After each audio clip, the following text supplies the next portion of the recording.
So hello guys, तो चलिए start करते हैं आज के करंट अफेयर्स के रिवीजन वाली क्लास बिना टाइम वेस्ट करें। तो इस प्रश्न में पूछ रहे हैं अभी केई पनियोर किस राज्य का 26वां जिला बन गया है? तो आंसर होगा अरुणाचल प्रदेश। याद रखना है, ये केई पनियोर ये अरुणाचल प्रदेश का भी 26वां नया जिला बन गया है। अरुणाचल प्रदेश, इसकी कैपिटल होती है ईटानगर, मुख्यमंत्री हैं पेमा खांडू और गवर्नर हैं केटी पटनायक। यहाँ का राजकीय पशु मिथुन या गयाल है, पक्षी होता है ग्रेट इंडियन हॉर्नबिल, फूल है द्रौपदी माला और वृक्ष है होलांग। नामदफा नेशनल पार्क आपको यहाँ मिल जाएगा, मॉलिंग नेशनल पार्क मिल जाएगा। इसे लैंड ऑफ राइजिंग सन, सूर्योदय की भूमि भी कहते हैं। भारत का ऑर्किड स्टेट अरुणाचल प्रदेश को कहा जाता है। ऑर्किड ये फूल की एक प्रजाति है। फिर पूछ रहे भारत का पहला सरकार समर्थित OTT प्लेटफॉर्म किस राज्य में लॉन्च हुआ? आप सबको पता है, आंसर होगा केरल। OTT का फुल फॉर्म जरा ध्यान रखना, ओवर द टॉप, जिसमें आप Disney Hotstar, Amazon prime, Netflix वगैरह ये सब आपके OTT प्लेटफॉर्म्स ही हैं।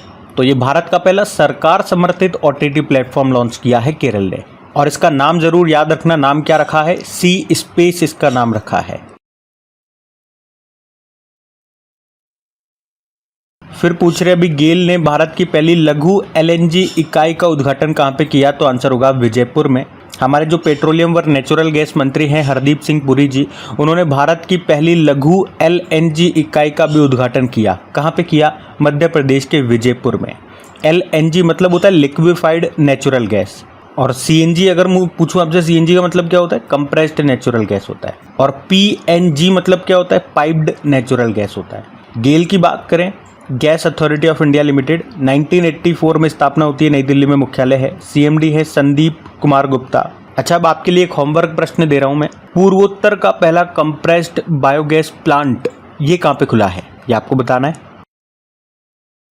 अभी स्पीड पेट्रोल के लिए BPCL ने किसे अपना ब्रांड एम्बेसडर बनाया था? तो आंसर होगा नीरज चोपड़ा को।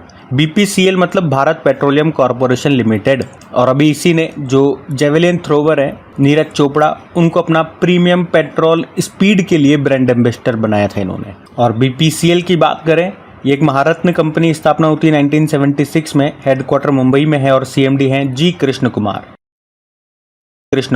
फिर पूछ रहे हैं अभी राष्ट्रीय युवा संसद महोत्सव 2024 नेशनल यूथ पार्लियामेंट फेस्टिवल 2024 में फर्स्ट प्राइज किसने जीता? यतिन भास्कर दुग्गल ने जीता है। तो हरियाणा के हैं ये यतिन भास्कर दुग्गल, और इन्होंने भी राष्ट्रीय युवा संसद महोत्सव 2024 में प्रथम पुरस्कार जीत लिया है। जबकि तमिलनाडु के वैष्णव पिचाई ने सेकंड पुरस्कार और राजस्थान की कनिष्का शर्मा ने तीसरा पुरस्कार जीता। अब ये कार्यक्रम है क्या? तो युवाओं को संसदीय और लोकतांत्रिक प्रक्रियाओं की समझ से लैस करने के लिए ये कार्यक्रम आयोजित किया जाता है। पहला संस्करण 2019 में हुआ था, अभी जो हुआ वो 5वां संस्करण है। तो याद रखना, इसमें प्रथम पुरस्कार यतिन भास्कर दुग्गल ने जीता है। ये एक ही नाम हमारे लिए इम्पोर्टेंट है।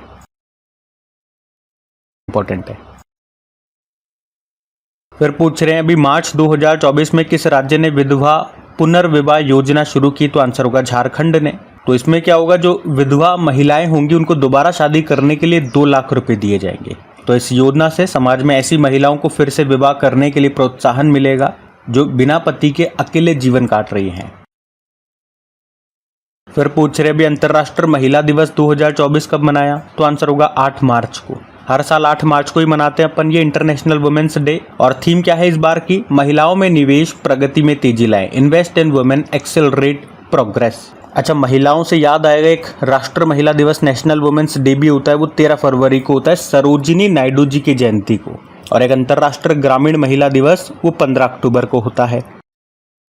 पूछ रहे अभी भारत स्टीम बॉयलर एक्सपो 2024 का आयोजन कहाँ पे हुआ? तो आंसर होगा गुवाहाटी में। तो याद रखना, भारत स्टीम बॉयलर एक्सपो 2024 का आयोजन असम के गुवाहाटी में हुआ, जिसका उद्देश्य है स्टीम बॉयलरों पर निर्भर क्षेत्रों की वृद्धि और दक्षता को बढ़ाना। फिर पूछ रहे अभी किस देश ने युवाओं के लिए सैन्य सेवा अनिवार्य कर दिया? तो आंसर होगा म्यांमार ने। तो म्यांमार की सेना ने अभी सभी युवाओं के लिए सैन्य सेवा को अनिवार्य कर दिया। तो इसके बाद अब युवाओं को किसी भी नौकरी से पहले सैन्य सेवा करना अनिवार्य होगा। मतलब सेना ने कहा कि भैया 18 से 35 वर्ष की आयु के सभी पुरुष और 18 से 27 वर्ष आयु की सभी महिलाओं को 2 साल तक सेना में सर्विस करनी होगी। और ऐसा क्यों किया गया होगा? तो सेना में सैनिकों की कम होती संख्या को देखते हुए यह आदेश दिया गया है। और अगर आप कहो कि ऐसा लोग नहीं करेंगे, जिनको नहीं करना वो नहीं करेंगे, तो क्या होगा? तो अगर ऐसा आप नहीं करते हो तो 5 साल की जेल होगी।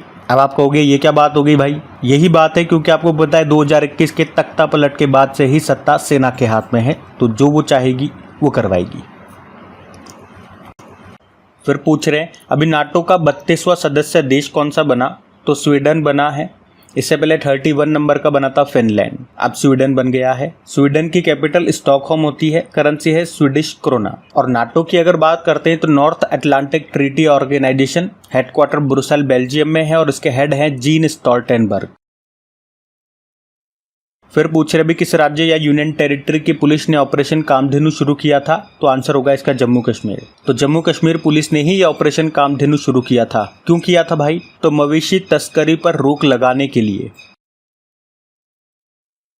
फिर पूछ रहे हैं भारत की पहली ड्राइवरलेस मेट्रो ट्रेन की शुरुआत ये कहां पर होगी? तो आंसर होगा बेंगलुरु में होगी। ये ड्राइवरलेस मेट्रो ट्रेन होगी। अभी तो उसका परीक्षण किया जा रहा है, टेस्टिंग की जा रही है, लेकिन जल्दी ये यहाँ पे शुरू हो जाएगी। आपको याद है दुनिया की पहली ड्राइवरलेस ट्रेन किसने लॉन्च की थी? जर्मनी ने लॉन्च की थी। और जर्मनी ने ही दुनिया की पहली हाइड्रोजन से संचालित ट्रेन भी शुरू की थी, जबकि पूरे एशिया में ऐसा करने वाला पहला देश बना था चाइना। हाइड्रोजन से चलने वाली ट्रेन को लॉन्च करने की बात कर रहे हैं। फिर पूछ रहे हैं अभी जन औषधि दिवस कब मनाया गया? तो आंसर होगा 7 मार्च को। तो भारत में हर साल 7 मार्च को जन औषधि दिवस के रूप में मनाया जाता है। उद्देश्य क्या है इसे मनाने का? जेनेरिक दवाओं के लाभों के बारे में जागरूकता बढ़ाना। इस बार ये 6ठा जन औषधि दिवस मनाया गया। पहली बार 7 मार्च 2019 को मनाया गया था। अच्छा, एक जन औषधि सप्ताह भी याद रखना जो कि 1 से लेकर 7 मार्च तक होता है। फिर पूछ रहे अभी मार्च 2024 में मॉरिशस के राष्ट्र दिवस पर मुख्य अतिथि कौन थे? तो आंसर होगा द्रौपदी मुर्मू। हमारी प्रेसिडेंट है द्रौपदी मुर्मू।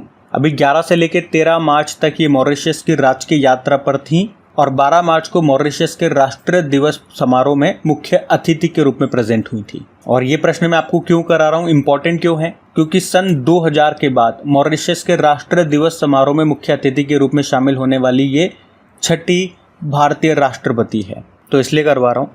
मॉरिशस की कैपिटल होती है पोर्ट लुइस। प्रेसिडेंट है पृथ्वीराज सिंह रूपन और प्रधानमंत्री हैं प्रविंद जगन्नाथ। अभी याद है आपको हमारे जो रिपब्लिक डे समारोह में चीफ गेस्ट कौन थे? फ्रांस के प्रेसिडेंट इमैनुअल मैक्रोन थे। फिर पूछ रहे अभी वर्ल्ड बैंक के द्वारा जारी महिला व्यवसाय और कानून सूचकांक 2024 में भारत कौन से स्थान पर है? तो आंसर होगा 113वें स्थान पे। इंडेक्स का नाम है women's business and law report 2024। इसको जारी किया था वर्ल्ड बैंक ने। इस बार इसका ये 10वां संस्करण था। भारत इसमें 113वें स्थान पे था टोटल 190 देशों में से। और टॉप पे बात करोगे तो टॉप पे कई सारे देश थे, तो आप भारत की रैंक याद रखें 113 है। वर्ल्ड बैंक ने इसको जारी किया। वर्ल्ड बैंक की स्थापना होती 1944 में। हेडक्वार्टर वॉशिंगटन डीसी में हो गया और हेड हैं अजय बंगा। फिर पूछ रहे हैं अभी IAA गोल्डन कंपास अवार्ड पाने वाले पहले भारतीय कौन बन गए? तो पहले भारतीय बने हैं, तो प्रश्न इंपॉर्टेंट हो गया। श्रीनिवास स्वामी इनका नाम है। IAA मतलब इंटरनेशनल एडवर्टाइजिंग एसोसिएशन। और भैया ये श्रीनिवास स्वामी कौन है? एक मार्केटिंग सर्विस कंपनी है RK स्वामी, ये उसके CMD है। और अभी इन्हीं को ये IAA गोल्डन कंपास अवार्ड दिया गया। कहाँ दिया गया? मलेशिया के पेनांग में। वहाँ पे अभी 45वां IAA वर्ल्ड कांग्रेस का आयोजन किया था, वहीं पे इनको दिया गया। पहली बार ये किसी भारतीय को दिया गया, इसीलिए ये प्रश्न हमारे लिए इंपॉर्टेंट होता है, तो नाम ध्यान रखेंगे। बाकी डॉक्टर प्रदीप महाजन 2024 का महाराष्ट्र भूषण पुरस्कार मिला इनको। और अदिति सेन डे 2023 का GD बिरला पुरस्कार मिला। और प्यारेलाल शर्मा लक्ष्मी नारायण इंटरनेशनल अवार्ड मिला। फिर पूछ रहे हैं अभी स्लाइस ने किसे अपना ब्रांड एम्बेसडर बनाया था? तो आंसर होगा नयनतारा को। ये साउथ एक्ट्रेस हैं नयनतारा और ये ही बनी है स्लाइस की ब्रांड एम्बेसडर। फिर पूछ रहे अभी किस राज्य सरकार ने AI केंद्र स्थापित करने के लिए वर्ल्ड इकोनॉमिक फोरम के साथ समझौता किया? तो आंसर होगा कर्नाटक। तो याद रखना, कर्नाटक राज्य सरकार ने राज्य में एक AI केंद्र स्थापित करने के लिए वर्ल्ड इकोनॉमिक फोरम के साथ समझौता किया। और वर्ल्ड इकोनॉमिक फोरम का भारत में ये पहला AI केंद्र होगा।